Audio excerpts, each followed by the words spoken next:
তো গাইস আমার সাথে আছে হচ্ছে মিরন। ও যদি এই জিনিসটা 1 মিনিট রাখতে পারে, ওর জন্য থাকতেছে একটা চকলেট, না পারলে থাকতেছে একটা মরিচ। পারবো তুমি? জি ভাই পারবো। ওকে, টাইম স্টার্ট নাও। অন করো। ওই তো টাইমের জায়গা শুরু হয়ে গেছে। মজার বিষয় হচ্ছে টাইম ওরা দেখানো যাবে না। ও দেখে 1 মিনিট রাখতে পারেনি। একটু পুরোটা হাতে, পুরোটা হ্যাঁ ছেড়ে দিলে কিন্তু বাদ। দেখা যাক ও পারে কিনা। একটু পুরোটাও, ওইটা উঠাইও তুমি, এটা উঠানোর দরকার নাই।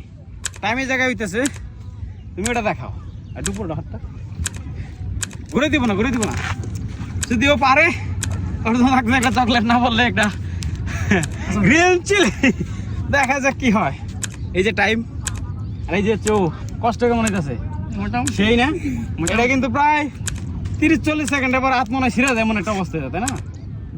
দেখা যাক, সময় কিন্তু প্রায় ক্লোজই এসে পড়ছে। দেখা যাক শেষ পর্যন্ত কি হয়। 10 সেকেন্ডে খুব কষ্ট হয়। মনে হয় কি যে দেখা যাক, মনে হয় যে টাইম শেষ। খুব ক্লোজ এসে পড়ছে। দেখা যাক কি হয়। হাত কিন্তু এখন মোটামুটি কাঁপতেছে। দেখতে পারবা? ছেড়ে দাও, আর 10 সেকেন্ড বেশি রাখুন। সময় আছে এখনো। উই না, চ্যালেঞ্জটা কমপ্লিট করে ফেলাইছে। ওর জন্য থাকতেছে মরিচ, না একটা চকলেট নাও। খুশি তুমি? থ্যাংক ইউ ভাই।